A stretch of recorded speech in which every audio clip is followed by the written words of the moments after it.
Shout out everyone! Magluluto ako ngayon ng aming nahuhuling seashells. Ito siya kapatid. Ayan, yan ang luto na siya, ready to eat. Ayan po ang aking ginagamit na ingredients. Meron po tayong cut na ginger, fresh tomato, mayroon din tayong onion at saka red bell pepper. At yan po ang ating shells na lulutuin ngayon. Ito na po guys, handa na po ang mainit natin na frying pan. Unahin po natin pagluto ang ating garlic.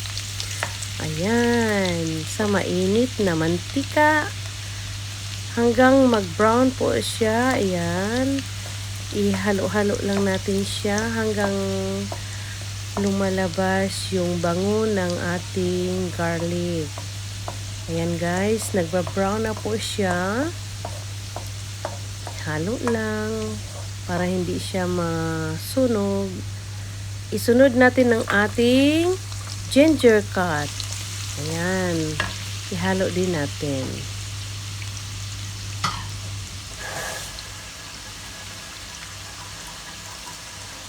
Ayan guys, halo pa rin para hindi siya masusunog. Pareho ang pagkaano niya luto. Hanggang mag-brown lang siya guys. Ayan, isunod na naman natin ang ating onion. Halo pa rin. Ihalo lang natin hanggang lumalabas yung bango. Ilang bagani?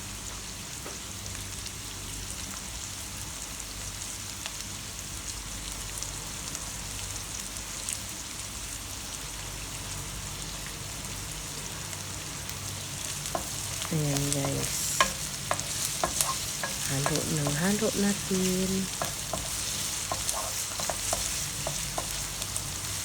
hanggang maluto siya at mag-brown ang kanyang kulay, mag-change siya.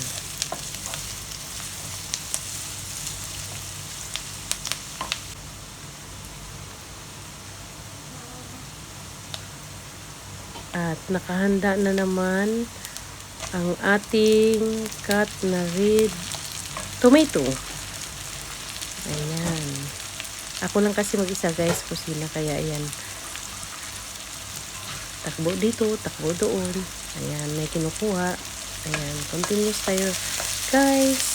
Halo-haloin natin ang ating ginger, red tomato, garlic, at saka onion.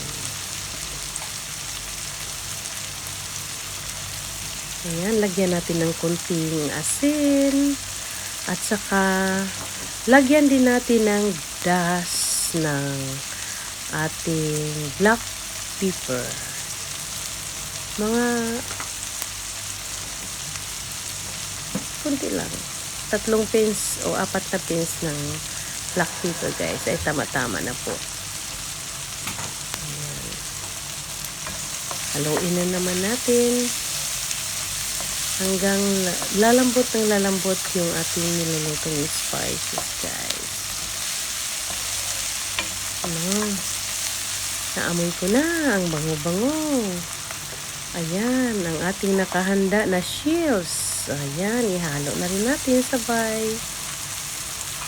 At yung apoy, lakasan natin yung konti. Halo-haloin natin. Actually, luto na talaga itong guys. Niluto ko na itong shears bago ito tinanggal sa kanyang body. Yung niya. Ayan, dagdagan natin ng red bell pepper ulit. Mahilig ako sa red tomato, red bell pepper. Ayan. Haluin natin. Haluin. Actually, ayaw ko ng gusto ko yung half cook lang yung bell pepper, kaya siya ang pinakahuli kong dinagdag.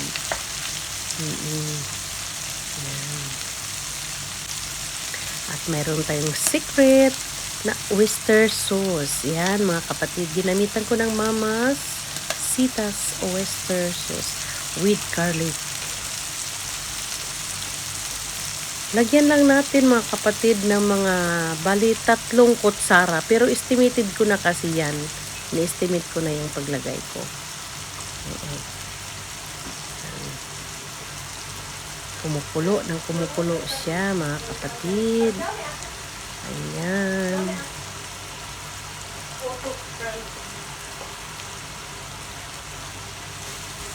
Haluin na naman natin ang haluin hanggang ma-absorb ang ating nilagay na oyster sauce.